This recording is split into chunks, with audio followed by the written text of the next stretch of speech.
Okay, ikukwento ko sa inyo ang dilim experience ko. Tara na! Nangyari ito nung brown out. Pero sa Pisonet, meron silang ilaw kasi nag-refrigerator sila. Kaya nagpagpasyahan ko na mag-upload muna ng video yung larong bato-batuhan. So pumunta na ako doon. Yung naglalakad ako, maliwanag pa.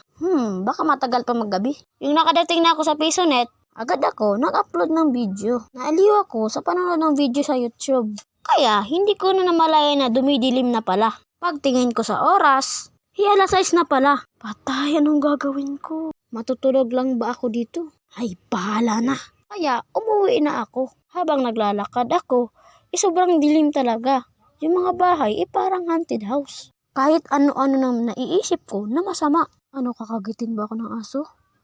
Or may mumu? Binilisan ko lang yung paglakad ko. Naalala ko pa nga, nagdala ako ng mga bato, kahoy. Kasi ano-ano nang naiisip ko na masama eh. At nung malapit na ako sa bahay, merong nakita akong aso. Subukan mong nalapit sa akin. Pero hindi lumapit yung aso. Kaya lumakad lang ako. At buti lang talaga, inakauwi ako ng bahay. Nakadating na ako. Ba't ngayon ka lang? Kumain ka na. Kung nakabot ka sa video na ito, salamat talaga. Mag-like ka na at mag-subscribe. Nagpapaalam, Kev Animation. At salamat sa 70 subscribers.